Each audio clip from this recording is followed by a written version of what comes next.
Hold a question. Honorable members, please permit me to answer this in omnibus, but I'll attempt to do my level best on this. The first question was, why is the president relevant in these proceedings as regards shareholders? He's relevant in two capacities, three actually. Number one, under the Constitution, the deputy president assists the president. And so when the president tells the people of Murang'a and elsewhere that they're the biggest shareholders of government, when he signs a contract that founds the government, the deputy president is bound to assist the president in moving that shareholder issue. That's number one. Number two, the Article 73, Subarticle 2, Subarticle C, Roman numeral 1, talks about honesty being a foundation principle for leadership. It is well known, I think I can say it here, my client, the deputy president, is known as the truthful man. It is pursuant to this that he is truthful. Number three, a contract and covenants in a contract must be performed if indeed any government, any contractor worthy of their name, worthy of their signature is to be believed in the future.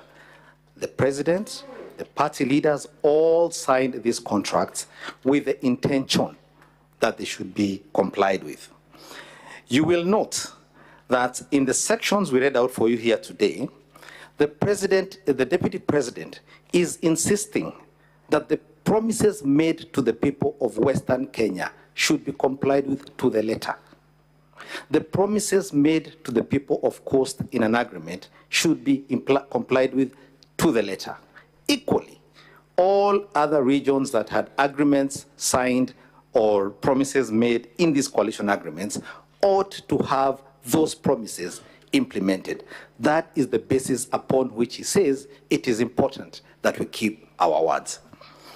Fourthly, the coalition agreements were in fact executed.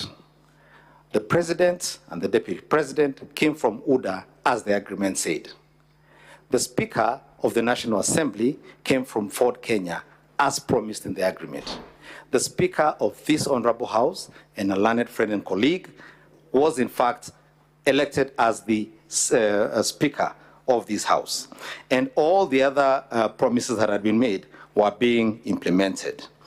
But more importantly, as a matter of law, agreements that underpin coalition building are actually a legal consequence. They draw their force from the law.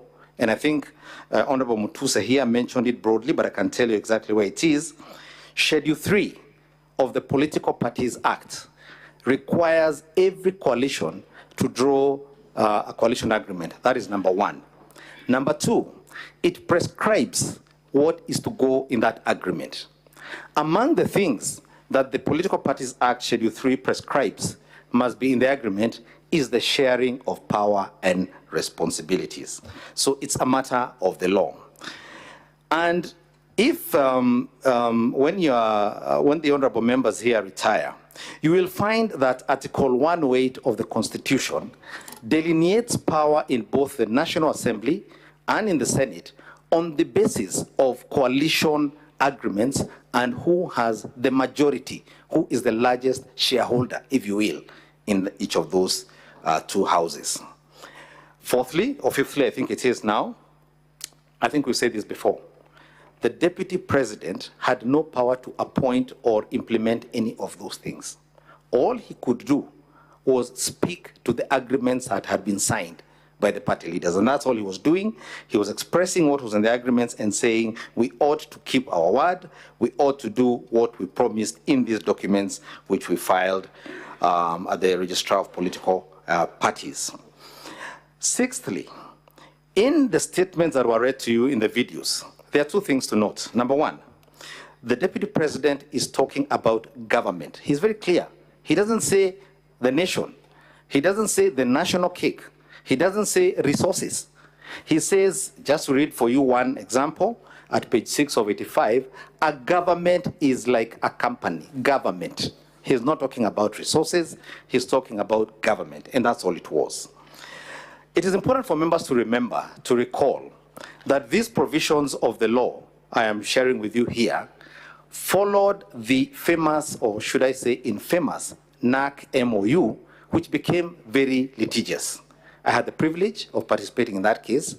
The famous NAC MOU was set aside because it had no anchoring in law. That was corrected, and that is what these agreements are about. Seventhly, and I think I'll combine this with, although I'll come back to that later, but the Deputy President, in the videos, when you listen to them correctly, says the President needs to work with people who believe in his policy, who believe in his manifesto, who will implement what he had in mind when he campaigned on a specific platform. That's all he's saying. And it's very simple. If you don't believe in my policies, if you don't believe in my manifesto, how are you going to be the one I appoint to implement that? It wasn't about tribes. It was about manifesto, it was about policy, it was about specific issues set out in agreements. Now, political rhetoric might use certain words. Politicians use all manner of words. The party I represented in the last election was called Mganga many times in the campaign trail. But we know he's not a Mganga, you know? So, but it's political talk. Number 8, these agreements were not limited to Kenya Kwanza, as I say, because they're part of the law. The government that preceded Kenya Kwanza, Jubilee, had similar agreements deposited with the Registrar of Political Parties. Azimio la Umoja, One Kenya, had a similar agreement. It's only that they never got to power, but they had a similar agreement. And the reason for this is that even internationally, these agreements are known as power-sharing agreements. There's no magic to it. That's what elections are about the division of power. That's what it is about.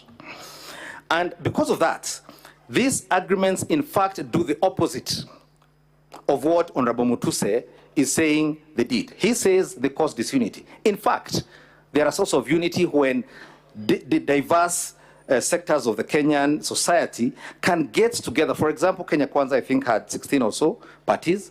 Azimio had 25. The different characteristics of Kenyan society are captured in all those parties. That's what coalition building is all about. And it not only works at national level, even at the devolved level, we have what are called negotiated democracy agreements, like these ones, which take into account clans and that sort of thing. Now, my learned friend, my good and learned friend, Mr. Sifuna, asked a question about what happens to the others who are not mentioned in these agreements. We have a practical example. Members of his party, ODM, are now in government. The party, the contracts left room for accommodation. My good friend,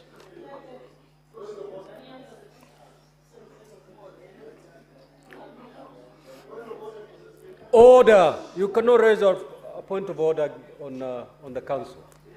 You cannot. Council, you have 3 minutes to conclude. Thank you. I just wanted to set the point that the agreements were dynamic, that politics is dynamic, that these things have a way of settling themselves, and they do.